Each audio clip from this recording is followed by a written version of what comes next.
उनको खड़ा कर सकते हैं। अंत में यही पूछूंगी आपसे, कैसे? दो चीज़ें हैं जिनके ऊपर में ज़ीरो टॉलरेंस होना चाहिए। एक है कि जो भी खालिस्तानी का नारा लगाए वो ट्रेटर माना जाए, जिस तरह से पाकिस्तान में या दूसरे देशों में होता है। आप किसी इस्लामिक कंट्री में ऐसा कर सकते हैं? नहीं कर सकते। ये इसको भारत बोलते हैं, हिंदुस्तान बोलते हैं, तो हिंदुस्तान भी माना जाना चाहिए। ये जो कांग्रेस ने सेक्युलर का ड्रामा किया ना हमारे देश में, मोहनदास करमचंद गांधी के नाम पर, इन दोनों लोगों ने मिलके बहुत बड़ा चोट पहुंचाई है देश को। दूसरी बात, ड्रग्स, ये जो ड्रग्स है ना, जिस तरह से हमें फैलाए जा रहे हैं, और इसी की बदौलत से, इसी के पैसे से जो कन्वर्जन्स हो रही हैं, बच्चे उठाए जा रहे हैं, ये हमारी पुलिस क्या करती है? मध्य प्रदेश से आप आई हैं और आप उनका रिकॉर्ड देख लीजिए, हर महीने सुनते हैं, कंफर्म नहीं है, 14,000 तक बच्चे उठाए जा रहे हैं। अब ये कितना गलत है, ये सही है, लेकिन एक मदरसा पकड़ा गया है केरल में जहाँ से करीब 250 बच्चे निकले हैं जो कि उठाए गए थे इस तरह से। तो उनके खिलाफ में एक्शन लिया है कि नहीं लिया है, वो दिखना चाहिए।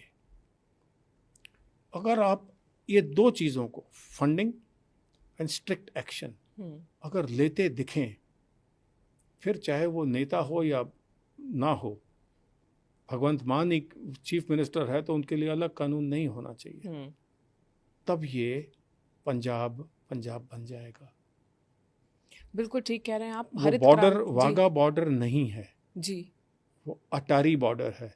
वो जनरल अटारी के नाम से बना था, जिसने इस देश के लिए जंग लड़ी थी। तो किसने उसको वाघा बॉर्डर बनाया? गांधी परिवार ने।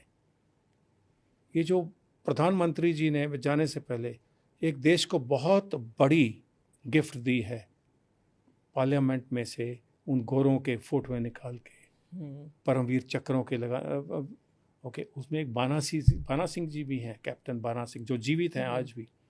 अगर ये स्टोरीज बच्चों को पढ़ाई जाए, जो कि आज तक नहीं होती, और बच्चों को काला पानी दिखाया जाए, और ड्रग्स के खिलाफ में और खालिस्तानियों के खिलाफ में, ट्रेटर्स के खिलाफ में स्ट्रॉन्ग एक्शन लेते दिखें, तो 10 साल में आप फर्क देख लेंगे।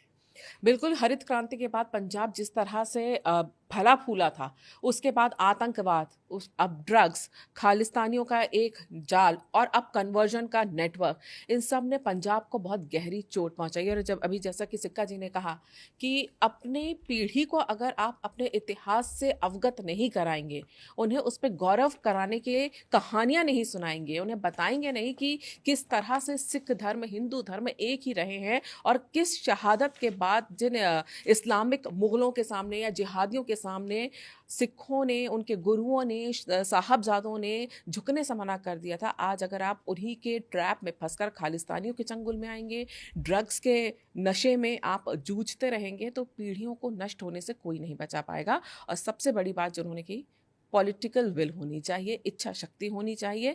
जिस दिन ये इच्छा शक्ति होगी और उनके फंड्स पर अगर हमला किया जाएगा, और साथ ही साथ जिस तरह आप ही ने बताया कि फंड के साथ साथ दूसरा कि उनके जो कन्वर्जन का जो नेक्सस है, उनको लेकर अगर एक बार जाग जाएंगे, अपने लोगों को जगाएंगे, तो शायद इस समस्या से जल्दी ही छुटकारा पा जाएंगे। हालांकि मैं बहुत आशावादी हूँ इस बात को लेकर कि इस तरह की चीज़ें ज़्यादा दिन नहीं चल सकती, क्योंकि एक तबका है जिन्हें बस संभालने की ज़रूरत है। जिस दिन संभालने वाले सामने नज़र आ जाएंगे, उस दिन शायद मुझे लगता है चीज़ें संभल जाएंगी। सर, आप यहाँ आए, आपने बातचीत की, इसके लिए आपका बहुत बहुत धन्यवाद।